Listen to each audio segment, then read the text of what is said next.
Okay, everybody. It's about getting started just a little bit early. It's a couple minutes to 7:30. But I guess I'll go ahead and get going with this. So, if you tuned in last week, I started working on making a segmented vessel, right? And freaking got hat hair or face shield hair anyway. Um, I started working on a segmented vessel, and I think we finished up with just putting the feature ring together last week. So since then, I went ahead and cut the rest of the segments and assembled the rest of the rings, and which basically went the same as a feature ring minus the little inlay pieces. And then I went ahead and ran them through the sander, um, the drum sander. And I thought about trying to show that on camera, but the logistics of moving all these wires and cameras and stuff around, I wasn't sure how that was going to go, so I just elected not to do that. So where I'm at right now is I now have a stack of rings. Let's see if I can switch cameras. Maybe I can show you. Oops. Oh, that wasn't great. Okay. So what I have now is a stack of rings.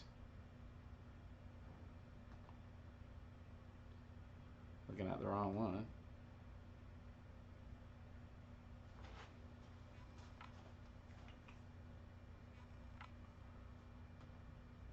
Okay. So this is where I'm at now. I have this stack of rings right here. Um, and I have them kind of stacked up in the order that I want to put them when this is all done. So this is the segment ring. This is the feature ring that we did.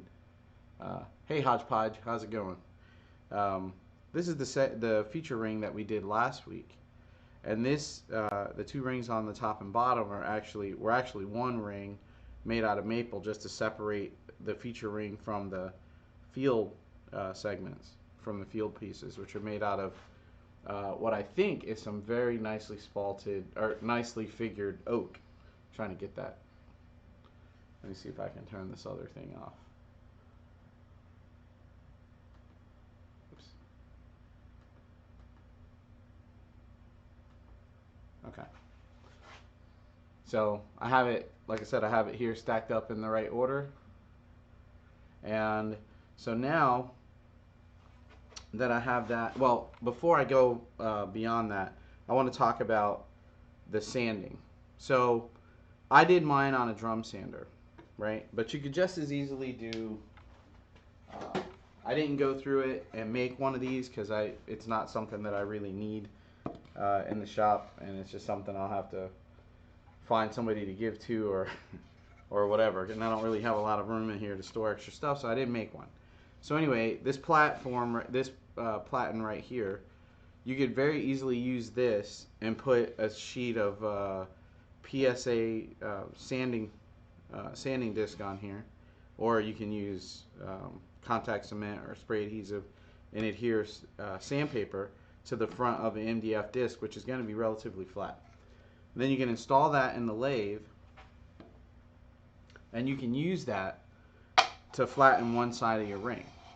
Right? Imagine if this had sandpaper on it, it was mounted on the lathe, and you would use this to flatten the one side of your ring. And then once you have that side flattened, then you could go ahead and glue that on, and then you can use your tools to flatten the other side. And you can also take another piece of, actually you could take this disc because it's nice and flat and it would have sandpaper on it, and then you can apply that. You can put pencil marks on the edge of your ring, and you can use that flatten, and you can go ahead and face off the other side, sanding the other side flat. And then that's how you can get your rings flat without a drum sander. So I got that out of the way. So the one thing I do want to say about flattening the rings once you have them all glued up and all that is what I do is before before I call it done, I use my finger and I just run my finger around the perimeter, around the face of this ring, because your fingers are pretty sensitive and you pick up any little imperfections or raised areas. Sometimes I'll run just the tip of my fingernail around and see if it catches on anything and make sure that it's flat before I go to glue it up. All right. So now that I have everything here and stacked up and ready to go, I typically do all of my gluing on the lathe. All right.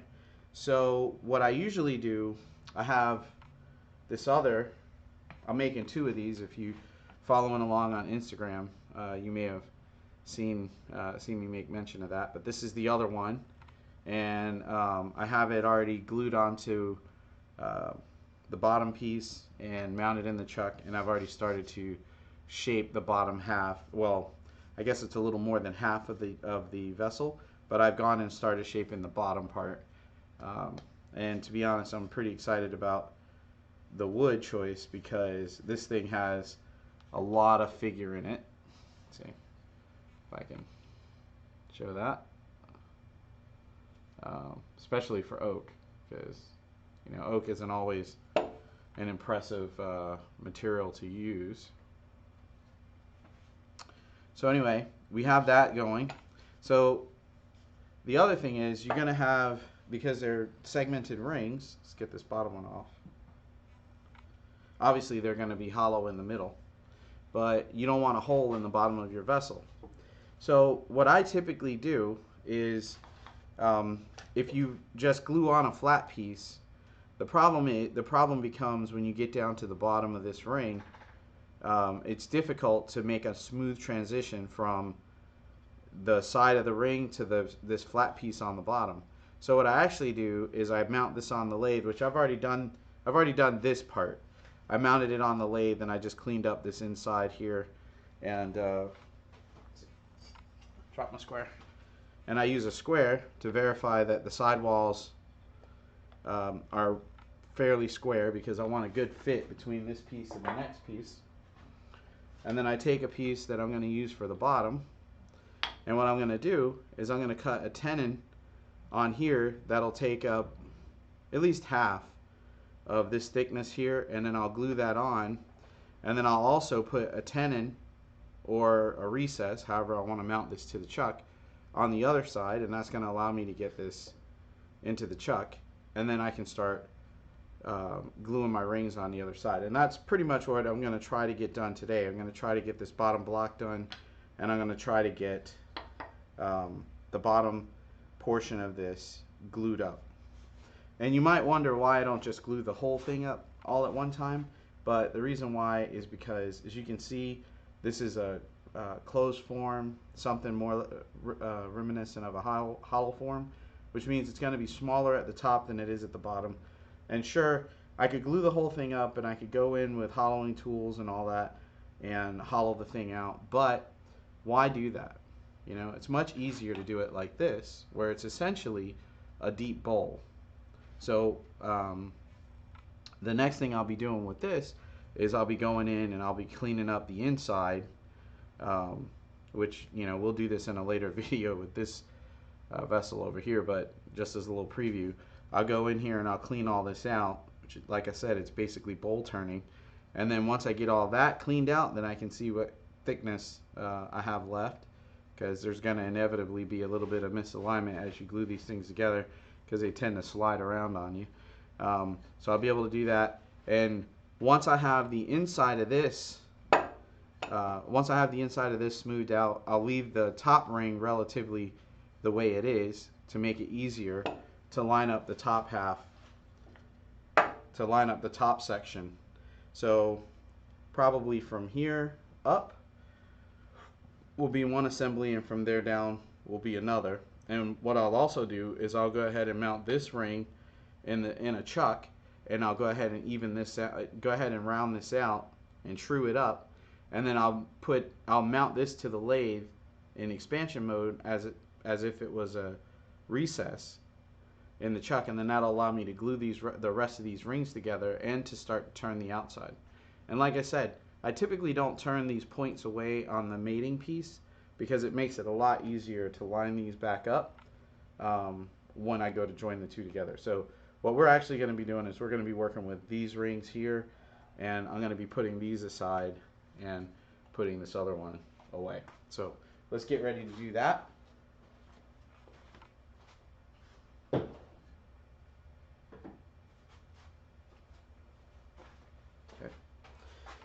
So let me move these out of the way. Got too much junk around here. I can't readily find somewhere to put it. So I have my walnut block here.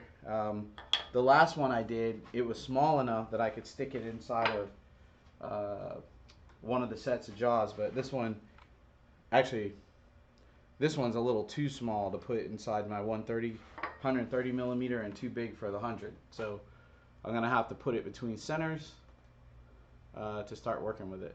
Oops. Okay. So let me go and grab, I have all the things I need right here. I'm gonna go grab a center finder. We're gonna come back and get this mounted up.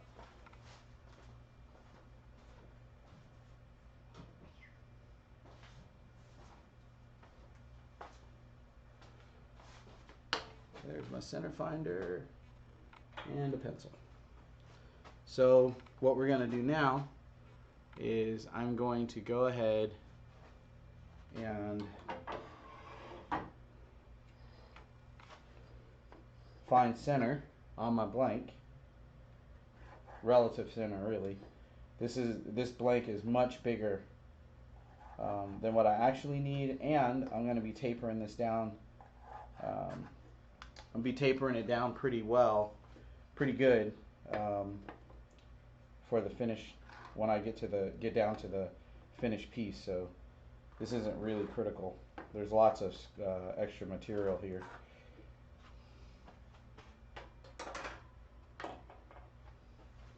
So we got that, and I made marks for center, relative center, I guess you could say, on both sides. So I'll go ahead and get that mounted up between centers.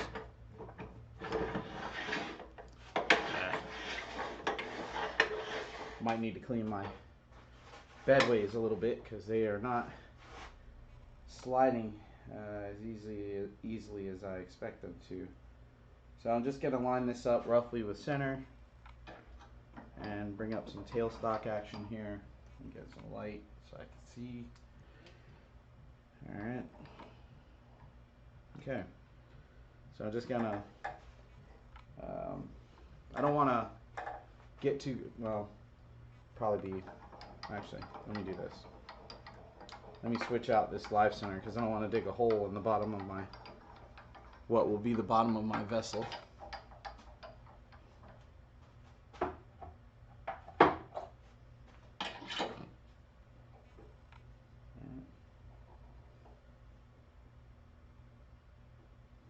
Okay, and get this mounted back up.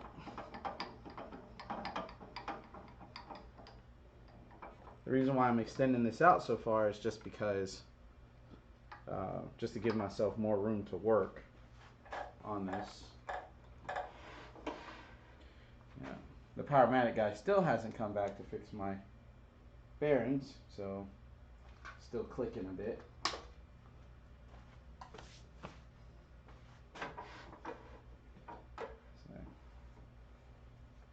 Alright, so the primary objective right now, I'm going to flatten this side just a little bit, and then, actually, see if I can fix this view here, because this is not great. It's wrong direction.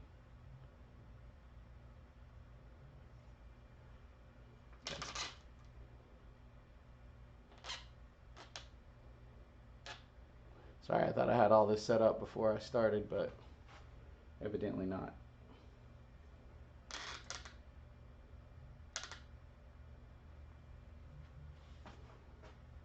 Okay, so I'm going to go ahead and flatten off this side, and then I'm going to cut a tenon to fit inside my chuck, which is, I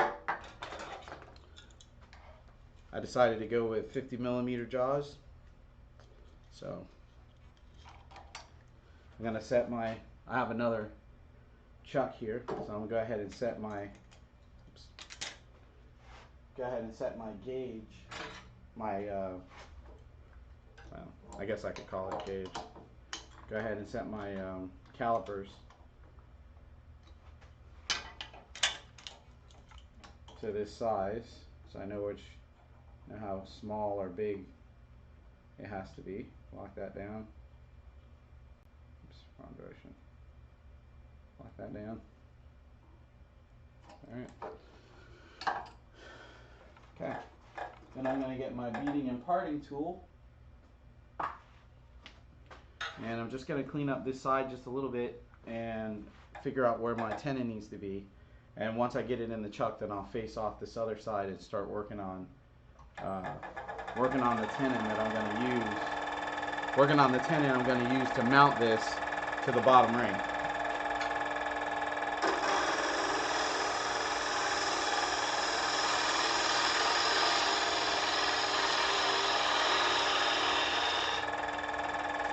Okay.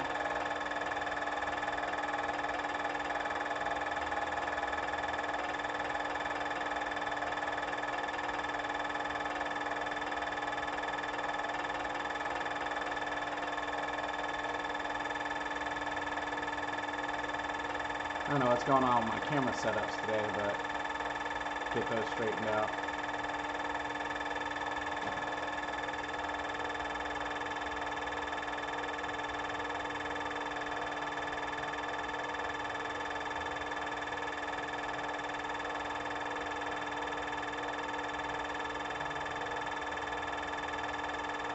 Okay.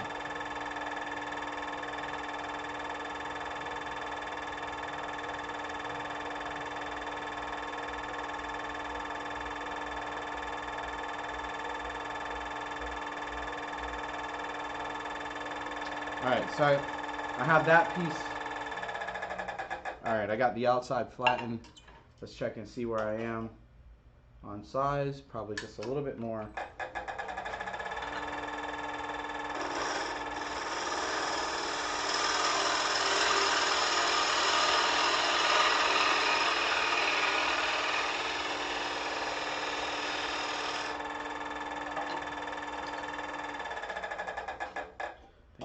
Be just about right. Nope, just a little bit more, and we'll be good.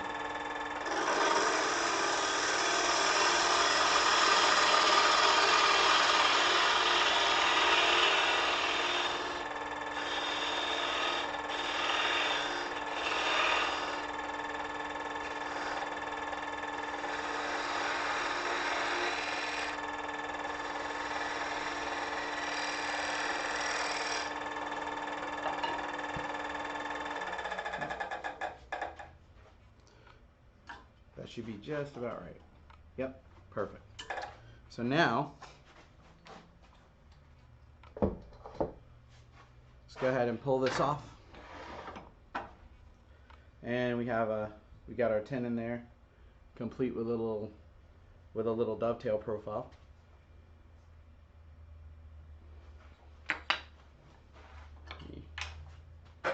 Shift a couple of things around here. Don't think I'll be needing that real quick.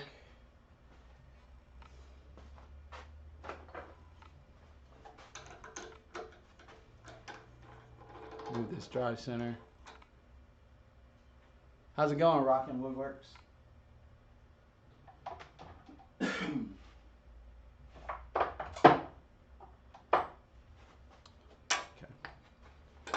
Alright. So now we can go ahead and mount this in the chuck. And we can start working on the front of it. First thing we're going to do is do our best to flatten it out.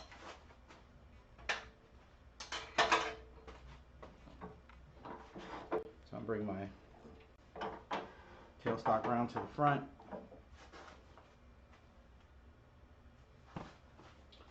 Get my bowl gouge, which I left over there.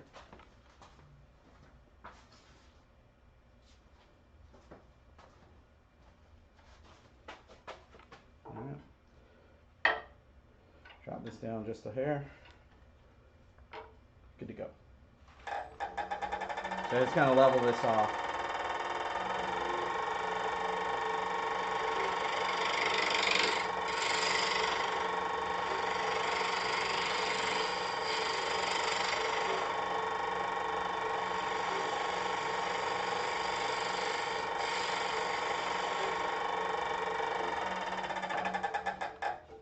Okay, so this surface is actually going to be the very bottom of our vessel. So the next thing I need to do, you take our bottom ring, and I need to figure out what diameter that opening is. And this one I need to be fairly accurate because we want a good fit and a good glue joint, because we don't want to have gaps. We don't want to have gaps around there should somebody happen to look down in the bottom of your vessel. So we go ahead and we measure this with the calipers, and then we're going to take that measurement directly to the work. So you're going to raise the rest up so that it's just about on center, so that when I apply this point, I'll be hitting just about center there. And then I'm going to turn this on. When you're marking out this dimension with the calipers, you don't need it to be going real fast. And you always want to make sure that only one point touches, preferably the one in the front, because if you use the one in the back, it can lift your caliper up. So what you want to do is you want to approximate and then touch the work. Let's see. Hang on. Let me make an adjustment to the camera so you can see what I'm doing here.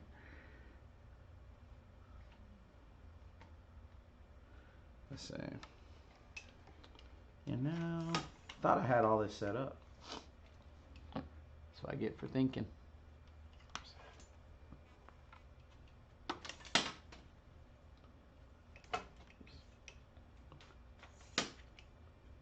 All right.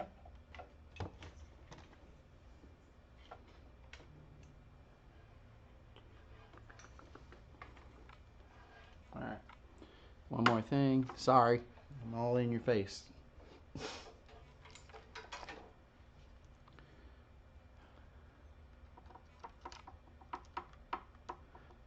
Alright, one of these days I'm going to get all this stuff down pat.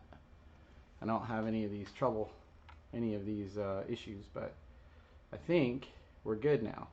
Yeah. So I'm up over the work now, so you should be able to see what I'm doing. Okay. So, like I said, we're going to use this to measure out the size that we need. And we're going to have the speed turned down pretty good. And we're going to use this front side to make a mark. So I'm starting to make this mark. And I don't know if you can see it, but on this side it's way out there, so I know I need to move it in a little bit. So I'm looking. And what you want to do is when you get this side, you get that side to match the other side pretty closely, then you dig that first side in to make your mark. This tends to be exceptionally accurate, by the way. So let's lower this down so that we can start to work with it.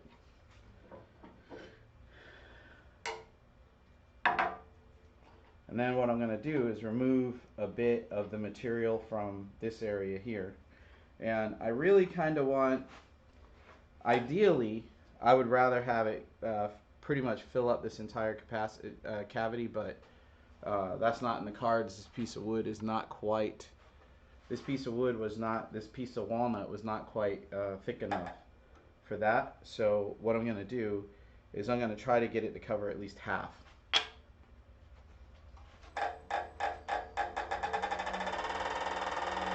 So let's get rid of some of this material out here.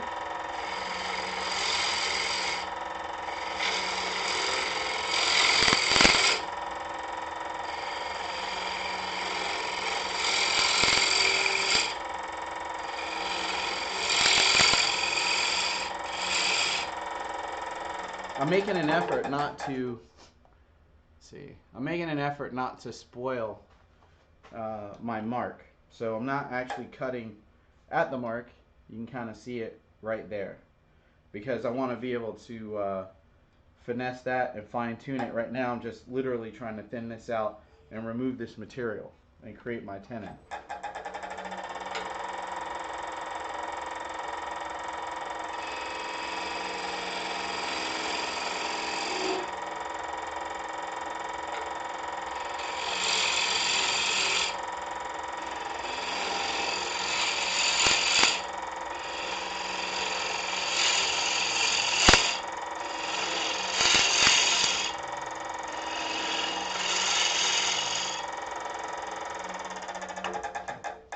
This is also going to be the foot.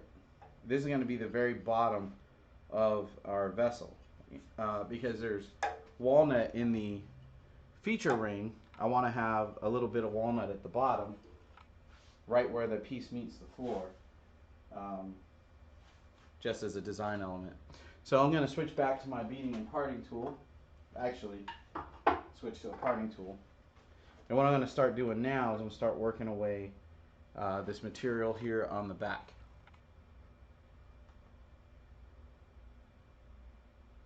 How's it going, Harold? So I'm going to start, like I say, I'm going to go ahead and start working out this material right here and start working down the fitting to fitting this piece into the bottom ring of our vessel. So the first thing I'm going to do is I'll make a little cut and I'm going to check my progress. See? Somehow I managed to overshoot that a little bit, and that's fine. It's a good idea. That's really good that I didn't go all the way to the back, because then I'd have a real problem, which I have solutions for, but I don't want to go there. So what I'm going to do now is I'm going to come further out, because it was off by a little bit. Come further out, and I'm going to, oops.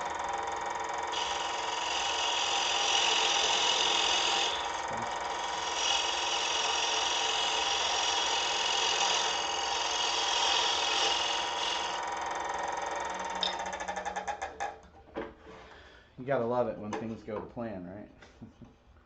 Okay, so it's still a little big past that past that initial cut that we made. So I'm gonna go ahead and start paring that down slowly.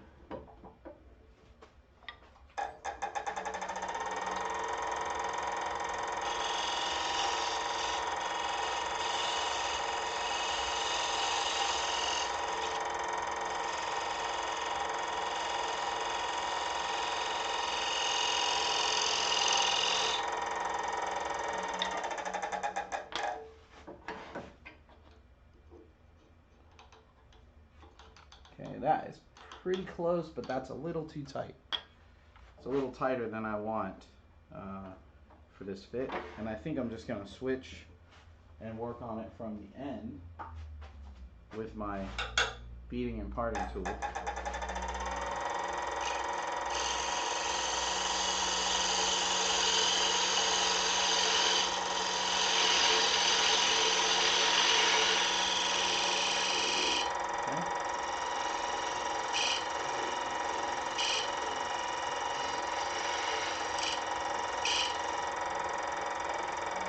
Alright, that should be about right.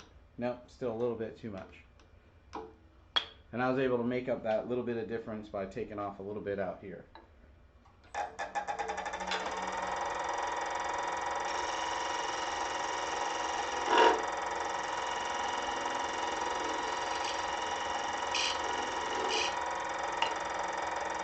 I want a good fit, but I want to leave room for glue also, because naturally I'm going to have to glue this thing on here. Seems like right here at the top it's good, so I'm just going to work on the very bottom down here by where it meets the flat.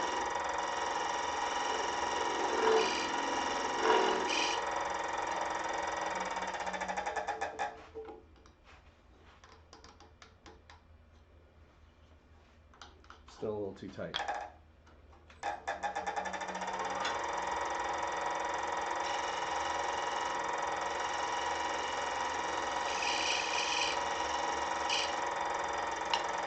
All this might seem a little fidgety, but you know, it's a lot easier to have to take off a little bit than to have to put it back. So, um, you know, fidgeting around with it a little bit helps. But that's the fit that I want. I can turn it a little bit on there, and there's definitely room for glue in there. So let's see, make sure.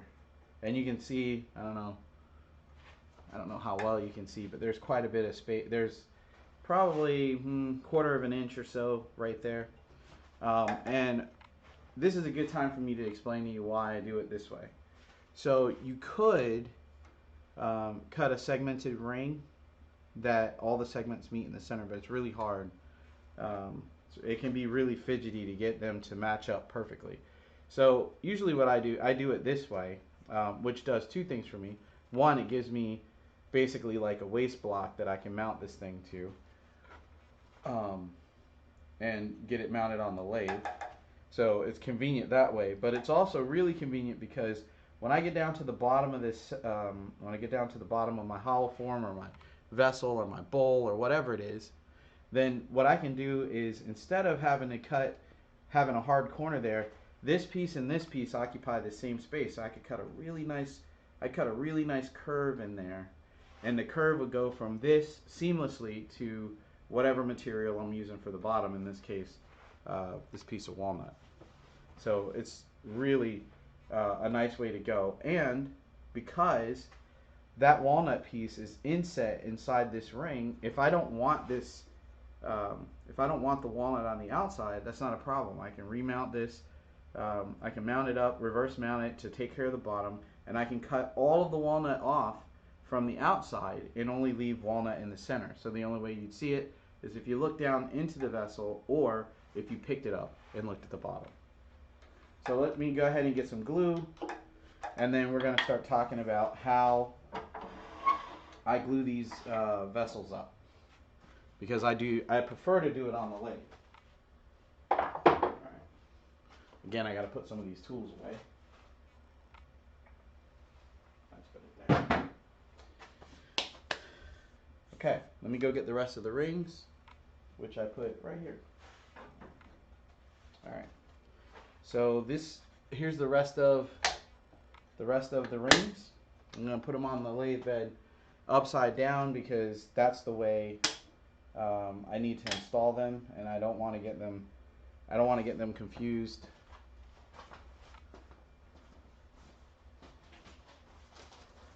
And as you know, it's always important to protect the bed of your lathe. If you don't want a rusty, nasty bed on your lathe, making it hard to move your banjo and your tailstock around and all that, you need to protect it. So I got this rather large Ziploc bag that I'm going to put on here to keep the glue off my bedways. So I need to grab two things.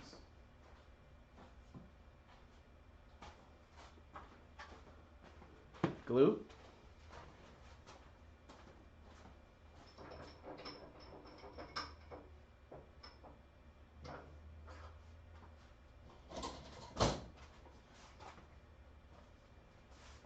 And this tailstock with a cone trimmer.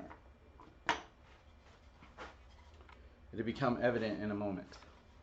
Actually, I have some things set up poorly right now.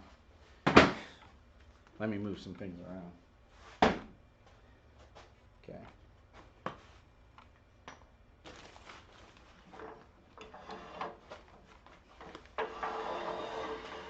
I wanted to get the tailstock out of the view. I mean the banjo out of the view, but that's not going to work because it would be in the way of my tailstock when I brought it up for clamping. So that's not going to work.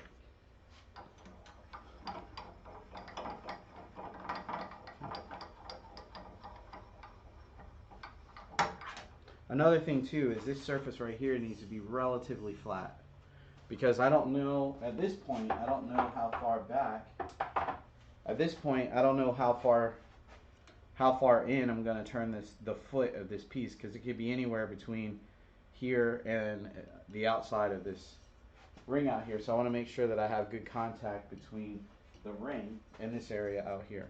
Let's see. Oh, that's not the right one. Yeah, it is. Okay. So now I'm going to start to glue. I'm going to start to glue on my ring. So I'm going to put a little glue on. I'm going to put the glue on here so I can get some on this tenon and some on the flat. Go ahead and do that now. Don't be shy with the glue.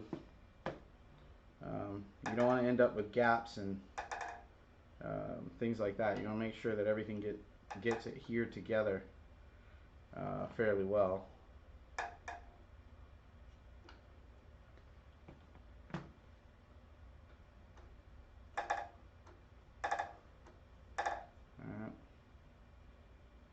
I'm also going to twist it as I put it together to spread the glue really well. So now I got glue on my finger, right? Right? So what I usually do is I find some place on the lathe that's got plenty of sawdust, right? See, I'm not sure. So I do that, and that kind of like absorbs it, and then you just roll it off like so, and the chips kind of absorb the glue, and good to go. Clean fingers. So sure, I could use a brush, but I don't want to do that. So now I'm going to put this together, right? And I'm going to, like I said, I'm going to twist it to make sure I distribute the glue well. And I'm using Titebond 2, and it tacks up pretty quickly. So what I'm going to do with this cone, switch cameras again. Okay, switch views anyway. So I'm going to do with this cone, get this lamp out of the way, is I'm going to use this to clamp these two pieces together. Alright. Now this piece, I don't have to give it much time under clamping pressure because it really doesn't have anywhere to go. But typically what I do is I'll give it, I don't know, a couple of minutes for the Titebond 2 to tack up, and then I'll put the next ring on and clamp it. And then once I get past this one, because there's not much space in the middle, what I'm going to do is actually turn this cone around, and I'm going to use that as a centering tool to center the rings as I glue them on.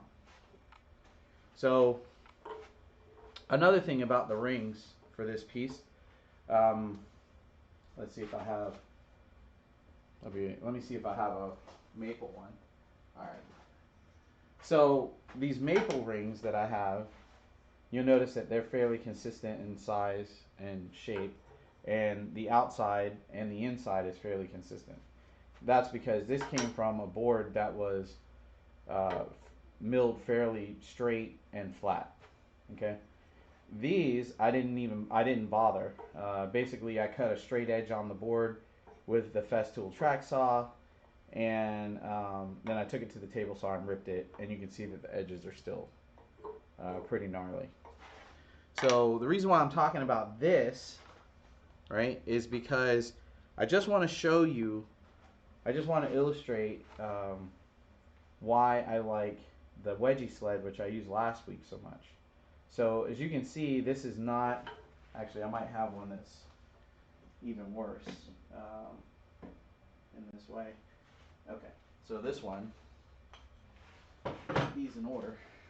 So if you look at this one, if you look at the inside, you can see how uneven that is, and even looking at the outside.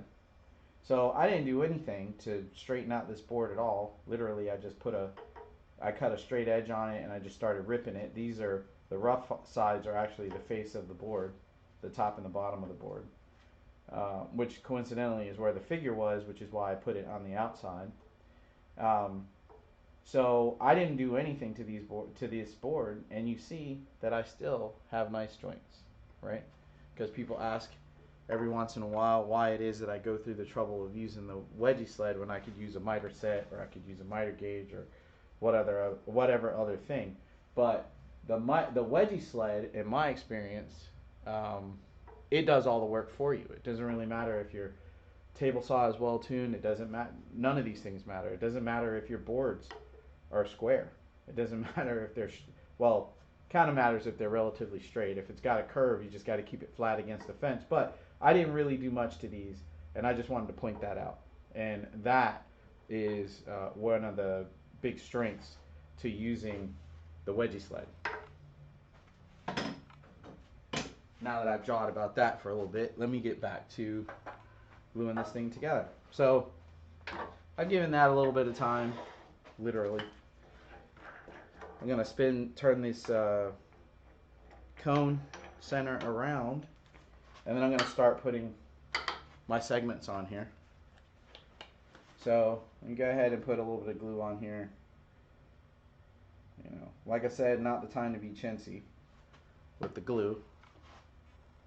So get a fair amount on there. Believe me, much rather have it dripping all over the place than having to deal with a bunch of places where you didn't have a sound glue joint. So then I'm going to bring this back over here, all right, and do my little cleaning trick here. Okay, and bring my tailstock in with the cone turned around, and now it's going to do a great job of centering those two rings together, and all I have to do is take my time and stagger these joints. So I have a segment here, and I want the union of the next row of segments to fall relatively in the middle of those two, and I want to rotate them so that wherever there's a seam, it falls in between, roughly, you know, the center between the next two. So I got that on there, I got it where I wanted. I'm put a little pressure on it. And then we give it a couple of minutes.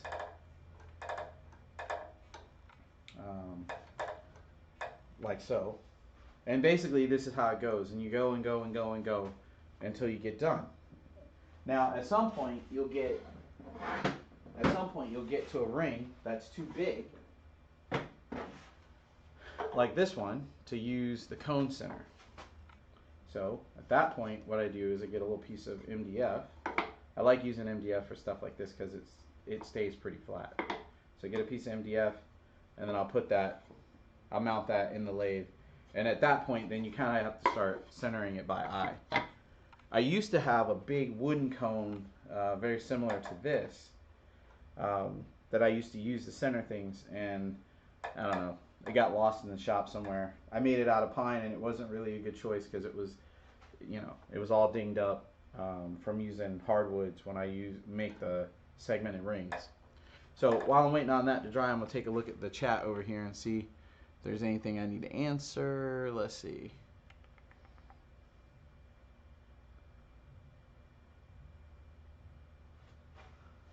So Harold asks, he says this is a new way to center the rings. I don't know, and he wants to know where I learned this. As I was setting these up, you know, it can be difficult to center these things properly. Like I said, I prefer to do it on the lathe versus setting up jigs and all this other stuff to do it. And it just made sense to me to put it on some kind of cone to drive that thing, to be able to line it up centered. So that's where that came from.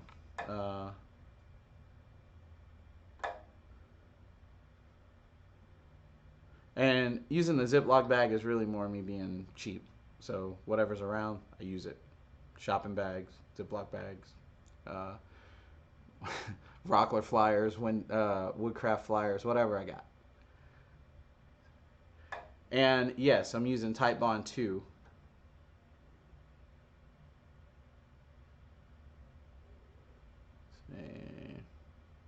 Okay.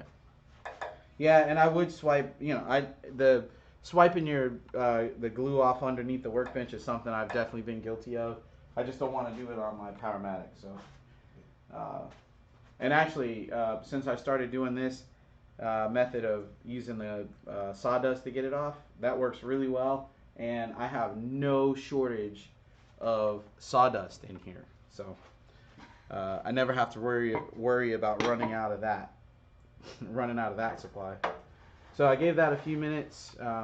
If you've used Titebond 2 before, you know just how quickly it grabs. So I can go ahead and move on to the next one.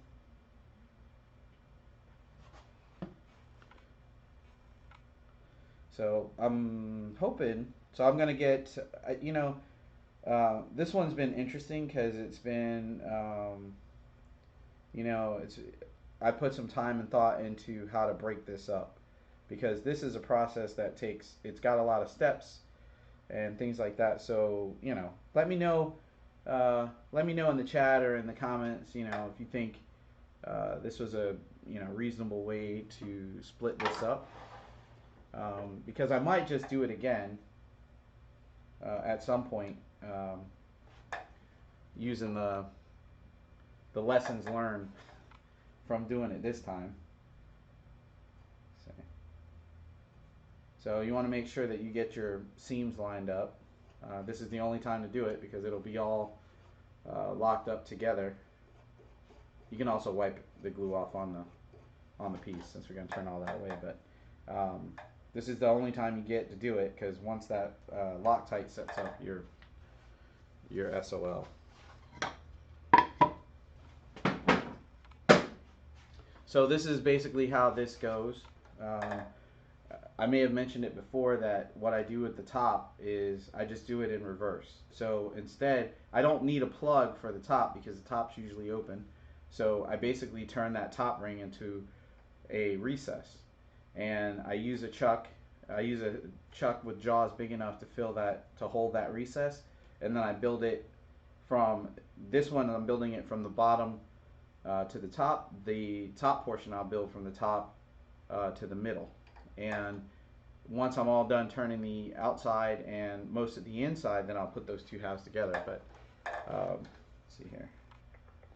You really don't have to wait that long. Once you get to a point where it doesn't really spin on you, you can go ahead and put your next one on. So let's go ahead and do that now.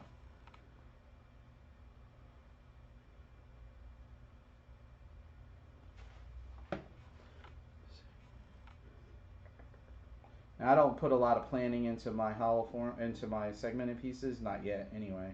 Maybe one day I'll try to do some really specific cool pattern or something and have to resort to breaking out charts and graphs and calculators and all that. But for right now I'm just having fun with it, and based on how the bottom half of the other segmented piece came out, it's looking pretty good. I'm pretty happy so far. So if you haven't tried it before, maybe you're intimidated by the math and the formulas and all that kind of stuff, you can use my method, which doesn't involve very much planning at all, and you can make your first one, make your first couple, and see how it fits you. One thing about turning these segmented pieces is it's a lot of work to get it all put together, but once you go to cut it, this is the easiest cutting you're ever going to do with the lathe. It cuts buttery smooth. You're only cutting side grain. There's no end grain anywhere except for obviously this piece on the bottom. But like I said, if you don't want to deal with it, you can just part that off to the bottom of this ring and you won't see it. And then at that point, you'll still be using, all the end grain will be inside this ring here. I normally leave a little bit, but I mean, we all just make things the way that we want to see them made. So as you glue this thing up, another thing is have a couple of clamps handy. So if you have a spot where it's not exactly flat, you can clamp it down. Just as long as you really only have to clamp it down as long as it takes to get that initial tack. Because once you get that tack, after a couple of minutes, you can take that clamp off, put your next ring on, and you'll be just fine. And also having a little bit of extra glue is going to help you. It's going to do a little bit of gap filling, not very much, but it will help you. That's why I put plenty on there. Let's get the next one. And I think I measured this thing. I think it's going to be about 12. I think it's going to be just right around 12 inches tall. I don't think I measured the diameter, but if I remember correctly, it was 6.5, 7 inches, something like that. Which is, you know, it's pretty big for me. I do have aspirations to do a bigger one, maybe one day. Let's see. I don't know how much of this gluing you guys want to watch, but uh, this is where we're at for now. But I would like to get up to the point where, which will be the next ring, where my cone will no longer work.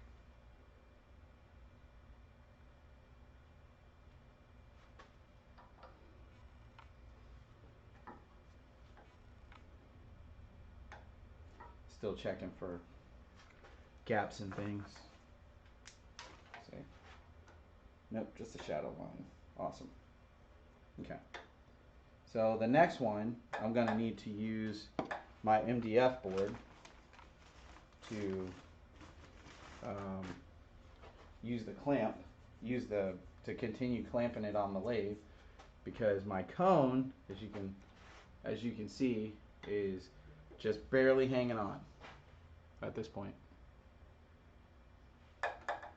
So you can see that my clamp is just barely, the edge of this ring here is right underneath the edge of this thing. So I'm pretty sure that this next ring, I'm pretty sure that that cone is going to fall right through. So I'm going to have to turn it around and use my MDF caul to apply pressure. So I think we're ready. We can move on. So I put a little bit more, put a little glue on here. Spread that out. So the I guess I need to talk about next week a little bit. So next week I will be in Columbia, South Carolina at Man Tools, doing demos for Robert Storby. If you happen to be in the area next week, I'd love to see you. Stop by and check it out. I did this event earlier this year, and they have some pretty good sales going on equipment, and they have really good sales on wood, on materials at the show. But because I'm going to be in South Carolina at a hotel, I will obviously not be able to do my live next week. So we're going to be on a 1 week. We're going to be on a 1 week hiatus, fortunately / unfortunately, depending on the way you look at it. So I've turned the cone around now to give me a bigger footprint for more consistent pressure. And then let me switch this around because clearly you can't see anything from that view. All right, so let's move this down a little bit. All right. Okay. So now what I have to do, which isn't exactly fun, is back the pressure off a little bit. And you got to kind of work quick because the Type-On 2 does tack up pretty quickly. So put a little bit of pressure on it, roll it around, see where you're at, make little adjustments if you have to. Oops. Do it quickly. I think that is almost there. Come this way just a little bit. So it's really super nice to have the cone. And I think after doing this, I'll be going back and making another shop-made cone for these larger rings. Maybe I'll even do a little video work on that. Now this ring is fairly centered, but the platen is not, and that's not really important. The only reason it's really there is to spread that pressure out, and I'm getting a nice little bead of glue squeezing out here on the ends, so I know I got good pressure there. So, and it feels like it's fairly true. It's fairly centered there. So, looking at the questions over here. So I'm gonna see if I can move one of these cameras around, and I'm gonna show you the other vase that I'm working on because I'm a little bit further ahead on that one.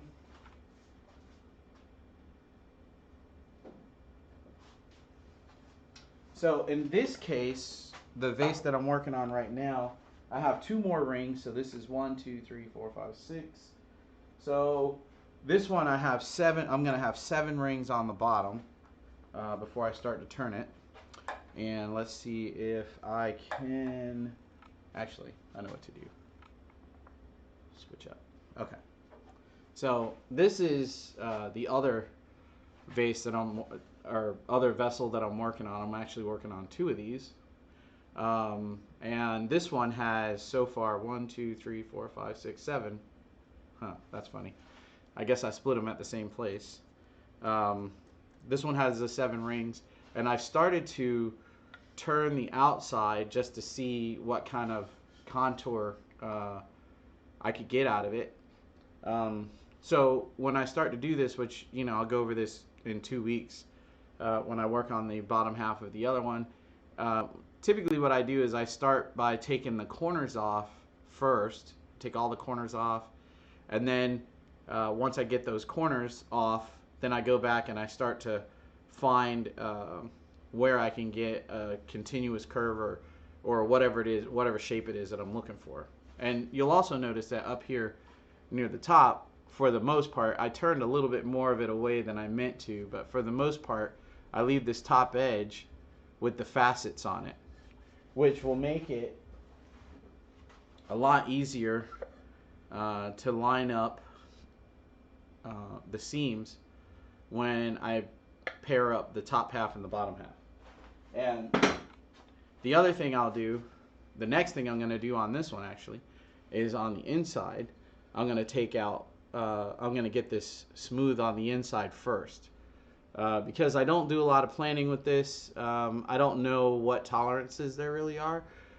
So I'll smooth out the inside, smooth out the outside, and then I'll use either my fingers as far as I can go as a thickness gauge, or I'll break out my thickness calipers and I'll start checking the wall thickness to see exactly where I can go with my design. Can I make the foot smaller?